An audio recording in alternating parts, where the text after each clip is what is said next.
सबसे ऊपर हमारे ठाकुर जी टिपारा पहनते हैं, सिर्फ जो धारण होता है, तो वो टिपारा हमेशा टेढ़ा रहता है। पता है इसका कारण क्या है? कि ठाकुर जी मुकुट, किसी राजा का मुकुट होना या किसी का मुकुट होना उसके प्रधानता को दर्शाती है।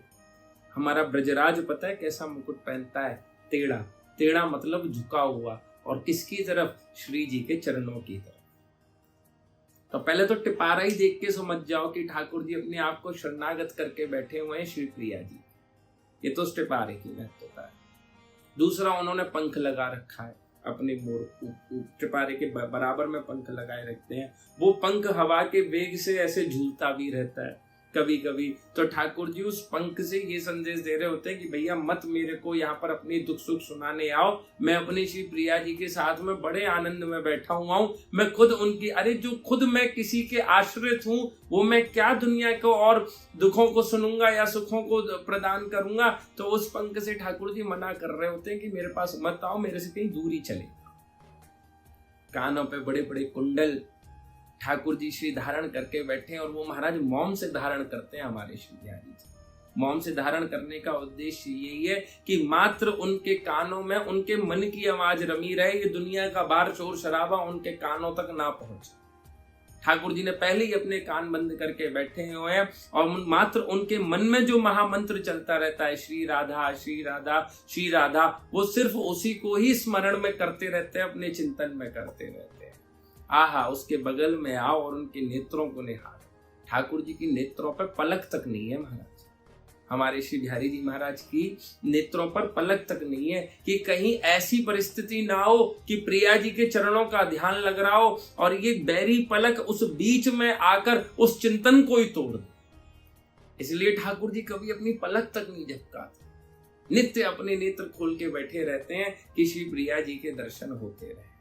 उसके बाद में श्री ठाकुर जी के कपोल, आहा क्या ही वर्णन करना उन कपोलों के बारे में। तो महाराज ऐसी चमक, ऐसे सुंदर, इतना ब्लश करते हैं हमारे ठाकुर जी, ऐसे मुस्कुराते रहते हैं कि जब जब टेढ़ी टेढ़ी तिरछी तिरछी निगाहों से प्रिया जी उन्हें निहारना शुरू कर देती है ना, तो इतनी सुंदर सुंदर गाल चमकते हैं कि गप अंधेरे में काला ठाकुर भी ऐसा लगता है कि जैसे मान लो मणि के समान चमक रहा। ये ब्लश है ठाकुर जी के चेहरे पे महाराज श्री प्रिया जी का। वो अधर, उनकी तो क्या ही वर्णन करना, वो अर्धचंद्राकार मुस्कुराहट जो कोटि चंद्रमाओं को भी संकोचित कर दे अपनी सुंदरता के आगे। उसके बाद में वो उनकी गर्दन, वो मयंक समान, मयंक मतलब शेर, सबसे लचकदार गर्दन जो होती है ना, वो शेर की होती है। तो ऐसे ठाकुर जी मुड़ मुड़ के श्री प्रिया जी के पास को निहारें, देखें। और उस वक्ष स्थल की तो क्या ही बात करूं महाराज, जो नित्य इस हृदय से ही लगकर और आकर सिंहासन पर विराजमान होती हो।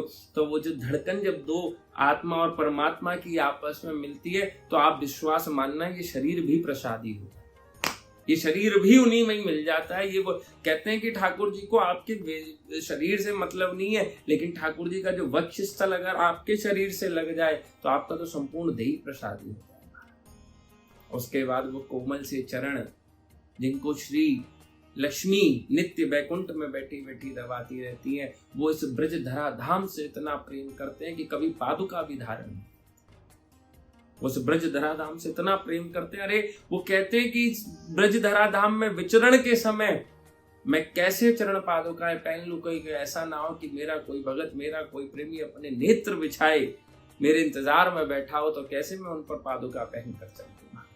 या हृदय बिछाकर ठाकुर जी का इंतजार किया जाता है, नेत्र बिछाकर ठाकुर जी का इंतजार किया। इतना सुंदर दिव्य स्वरूप, क्या क्या मैं बात करूं, क्या क्या ऐसी कटकाछनी है उनकी, त्रिभंगी मुद्रा है, और ऐसा दिव्य लावण्य सौंदर्य से सुसज्जित श्रृंगार है, जो ऊपर से लेकर नीचे तक अगर मात्र किसी की स्तुति कर रहा है तो वो श्री राधा है। उनके अंग अंग में जो जड़ाऊ श्रृंगार है, बड़ा दिव्य, बड़ा दुर्लभ है। तो ठाकुर जी के रूप सौंदर्य का वर्णन ऐसे तो नहीं होगा, हाँ कभी कथा करने बैठेंगे तो संपूर्ण प्रकार से